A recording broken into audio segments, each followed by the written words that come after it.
All right, guys. So this morning I was out in the garden trying to plan out something for lunch and looking at what was left out there because we're almost the end of October and it's getting slim pickings, but I don't want to waste things, right? And I came across this. My cabbage, still doing really well, even though we've had some really heavy frost. That's the nice thing about cabbage. But all the ones that I had cut off already and taken the heads are pumping out little babies. It's like Brussels sprouts, but cabbage, which makes sense because they're the same family. But I ended up taking one plant, you can see it here, and I got 10 of these little mini cabbage heads. So I decided today I was going to share with you my Chinese cabbage salad recipe. Now, this is an odd time of year to be doing this because it's not really a fall food, but we're going to do it because I've got cabbage. The one thing I will say about this recipe would be, normally I would make it with Savoy cabbage, that, light, fluffy, crinkly stuff. But the funny thing is, these little baby cabbages almost seem similar, especially when I get them cut up nice and thin with some of those outer leaves. Very, very similar. So we're going to roll with this anyways. And I'm going to say that these 10 probably would make up one head or a half, let's say a half head of a Savoy cabbage. Just depends how big you would buy it from the grocery store. But I'm going to go through a recipe to use these up. I'm going to find out how much cabbage I have, and I'll give you kind of a cup amount. And then we're going to go through a crunchy little top. It's a very simple recipe. There's not a lot of ingredients, but it is so tasty and perfect any time of year, really, as we're proving now. I've chopped up 4 cups. Why is there always a cat that wants outside? Just give me 1 second. I know, let's go. As I was saying, 4 cups.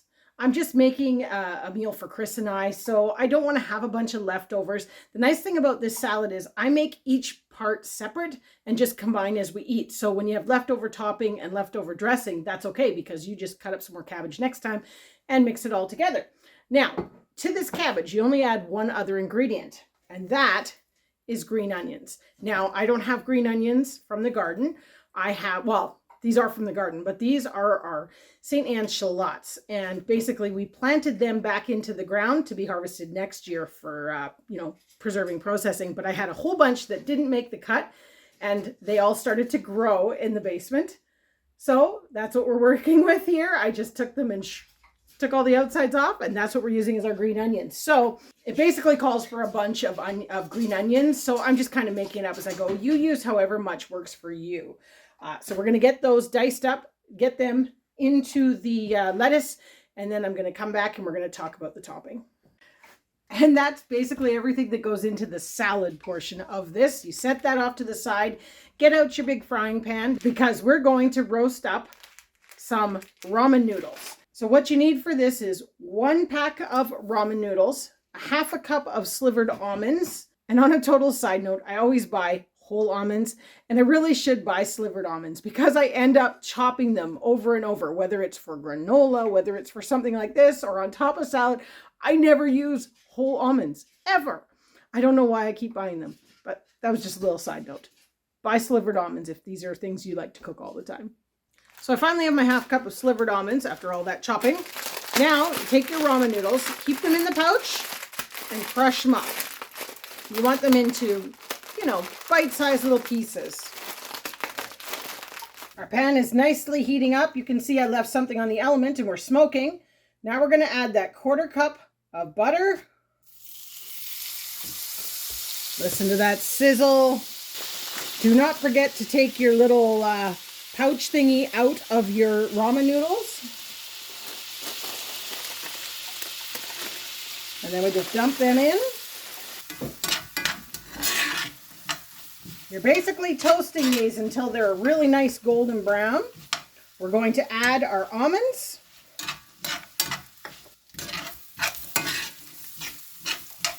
And our 1/4 cup of sesame seeds, which we're going to just wait a little longer here because they tend to pop all over the place. There we go. See, listen, there they go.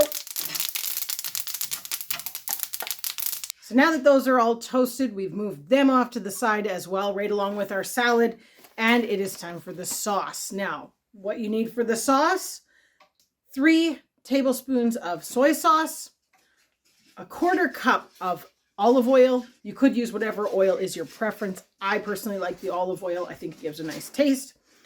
A 1/4 cup of sugar and 1/8 cup of vinegar. Now I mix this up in a microwave safe container so that I can slightly heat it to dissolve that sugar and get all the ingredients nice and mixed together. Then we're going to set it aside, let it cool off, and then we're going to combine for our salad.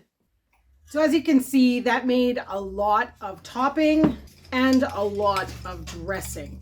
Now, I would have said this probably would be more accurate for about 8 cups, maybe even 12 cups of cabbage and onion mixture. So, like I said, we're only just trying to make a meal here, so I have 4 cups. So that's where I say, don't combine it. Just put the toppings on that you require and tuck the rest off to the side, because maybe tomorrow we'll have salad again. I'm betting we will, because I have a lot of these little baby cabbages out there, and this is a great way to use them up. So let's assemble this salad and give it a taste test. I already know it's going to be awesome, but let's go for it. My lettuce, look at that, with my shallot green onions. I'm going to take 1/3 of the sauce and 1/3 of the crumble topping. We're going to put that on and mix it up in this bowl here. And now the moment of truth. I love this salad. First time I think I've ever eaten it in the fall though.